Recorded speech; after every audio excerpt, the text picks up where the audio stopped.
Welcome to another edition of World Talks here on TVP World. I'm your host, Benjamin Lee, and please join me and my guest on this next interview. The United States has reportedly drafted a sweeping 28-point proposal aimed at ending the war between Ukraine and Russia under the auspices of the Trump administration, with European leaders warning they'll accept nothing without full consultation and U.S. lawmakers urging that both sides must concede the global stakes are high.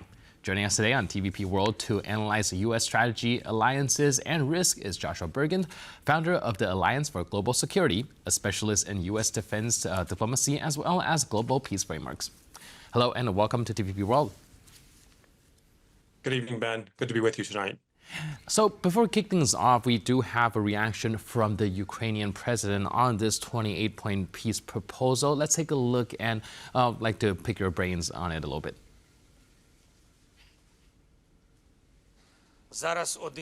In the life of every nation, there comes a moment when honesty must come before everything else.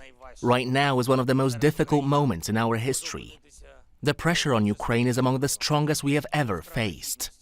We may find ourselves forced to choose, either losing our dignity or risking the loss of a key partner.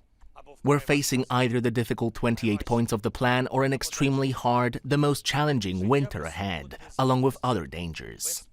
A life without freedom and dignity, without justice, and with expectations that we should trust someone who has attacked us twice. A response will be expected from us. So do you think this is pretty much a more roundabout way of saying, yeah, this deal as it currently stands is off the table? And it certainly aligns with what the delegate said at the United Nations as well, that there are some red lines that if they're not met, that Ukraine will not accede to. Right, and of course, a lot of discussion is on whether or not this 28-point will be carried out as currently stands, and European leaders are still trying to negotiate it as well. What do you think we can get out of this peace proposal, and do you think that the ultimatum that the Trump administration is forcing on Ukraine will force them to concede at some point? Well, unless it's come out and been published, I still haven't seen this document, and I don't think anyone outside of perhaps the U.S. government and Ukraine have seen it either. To that end, it seems like the administration seems to be doubling back down on positions it took before, positions that consistently haven't worked, and perhaps more importantly, we've seen Russia, in particular Vladimir Putin, repeatedly disrespect the President of the United States, as Trump has highly personalized this. Every action that Russia's taken so far, even actions that are consequential for Ukraine, in many cases are disrespect being shown towards the U.S. president. I'm frankly scratch my head understanding how the administration is still taking such a somewhat passive approach to Russia.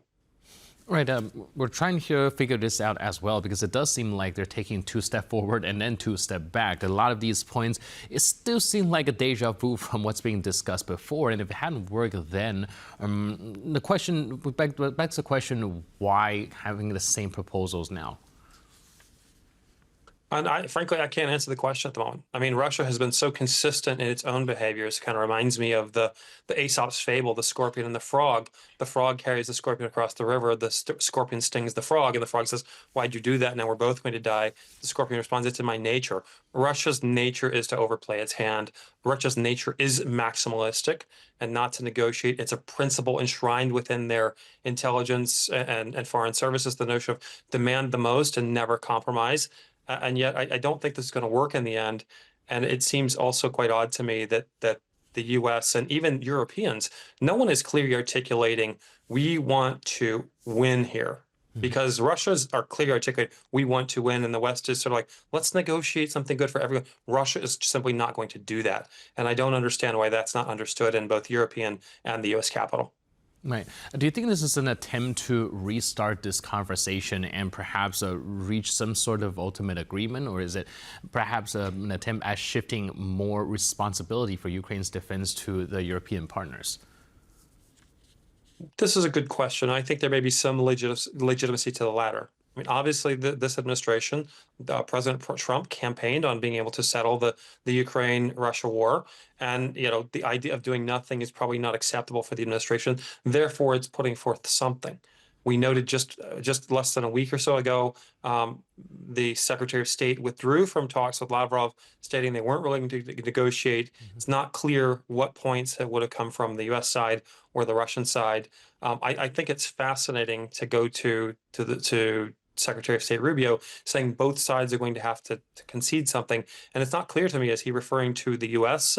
as a partner in it, or Russia? At the end of the day, we are talking about Ukraine, which is a sovereign country, and while it's highly dependent on the United States and its European ally partners, at the end of the day, it does have a stake in the game, and it's clearly said we will not surrender land for peace. And we will not diminish the size of our military and our ability to defend ourselves from what has been a consistent and aggressive neighbor.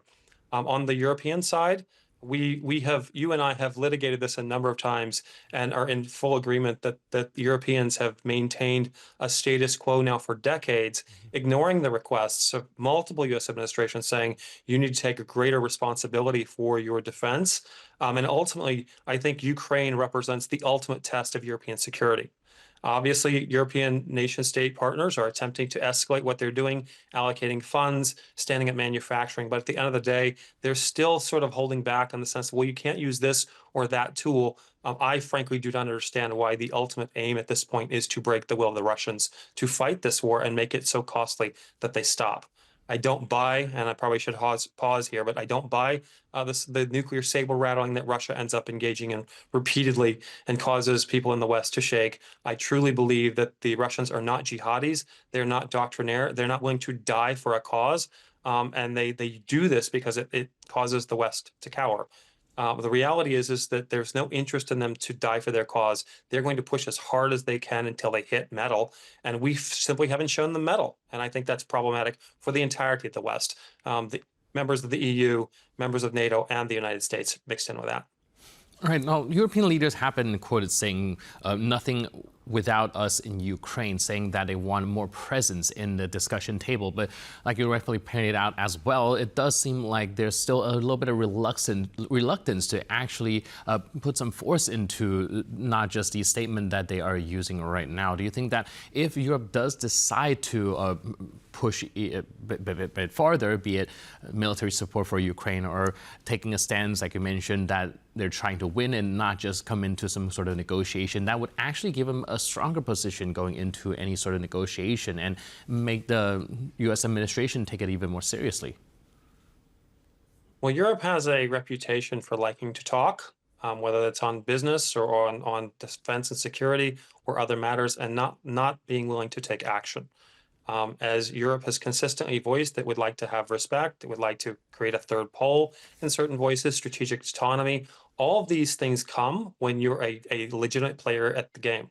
If Europe does not have such a great stake and such great standing that they have to be included, then why are the other parties going to necessarily include them? I understand they're contributing greatly to the cause of Ukraine, and that is absolutely in their interest. My strong sense is if Europe wants to be taken seriously as a true voice, it's not simply a discussion part in a deal or in a settlement, but it's advancing Ukraine's ability to proactively defend itself. And the best defense is a strong and assertive offense. Much of Europe is experiencing, I mean, Poland just this week with explosions along rail lines, other sort of gray zone escalation tactics from Russia across Europe. This is not a Russia-Ukraine contest. This is a Europe-wide contest, and repeatedly the Europeans are just sort of looking the other way and ignoring where Russia's hitting them. And I think that is as much a problem at this moment as perhaps some of the negotiating tactics of the White House in Washington. Right. Now, if you were advising, be it U.S. policymakers or European politician, what element would you insist must be included in any final deal to safeguard, be it Ukraine's sovereignty or even U.S. strategic interest in Ukraine's sovereignty? I would withdraw from all the discussions with Russia at the moment. I would, as the United States of America, call together a mass summit on the freedom and the peace of Ukraine, and I would en masse seek an overt and clear declaration. We stand wholly with Ukraine. We push back on Russia. We demand an entire stop, and we will use everything in our power to stop you. Threaten nuclear weapons use, go for it. You might well hurt us. We will vanish you. Want to see what the world looks like without Russia? You speculate about it often, about how terrible it would be. You can find out if you use nuclear weapons.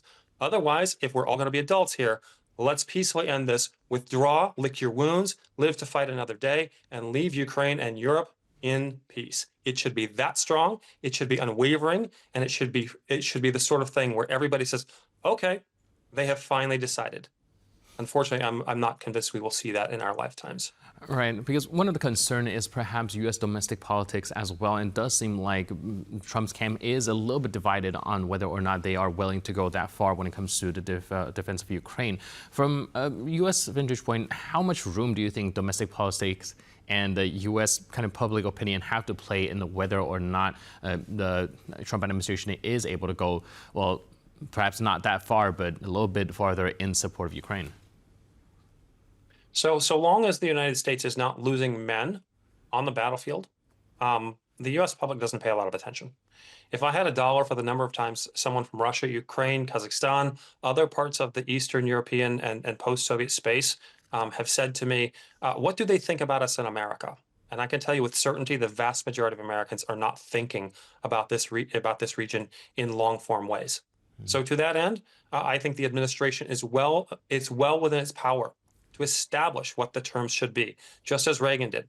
Reagan established the terms, both internationally and domestically. He worked to sell that vision, and ultimately his vision prevailed. I have concerns that this administration doesn't have a clear vision, and whatever vision they do have may be clouded by judgments that are not rooted in the sort of long arc of history, but more in the moment. All right, because one of the things that we also observe is Vice President J.D. Vance's statement about why couldn't Ukraine and Russia just go back to trade. That does signal a little bit of a lack of a clearer picture of what is going on here. Do you think that perhaps there's still a little bit of misunderstanding or lack of perspective in what the situation is actually like? Well, I can't speculate on what the vice president intended in that moment. Let's assume that it was best intended. It takes decades to understand regions and parts of the world not your own. And again, without particularly picking on him, I will say that over the years, I have watched consistently as leadership in Washington, leadership in Brussels, and other parts of Europe misunderstands Russia. The Russian leadership is from the KGB and the GRU. They are zero-sum. In order for them to look good, the other parties must, by default, without exceptions, look bad. We do not approach them like that. We are approaching from that sort of I'm okay, you're okay, mutually beneficial negotiations. J.D. Vance is effectively calling on the Ukrainians, many of whom have lost their lives, their loved ones, family members, to horrible deaths. I mean, I can't imagine what a U.S. response would be if we'd been in the midst of a war that had killed a measurable percentage of our population. Let's say 5%. Everybody knows someone who died, and that we would respond well to a foreign official saying something similar. Right. So it does seem like a little bit of perspective is in order. But in the meantime, thank you so much for your input and insight. Really appreciate it. Ben, thanks for having me tonight, and have a good evening. Cheers. And thank you for tuning into this edition of World Talks. But for more news, update, and commentary, please stay tuned to TVP World.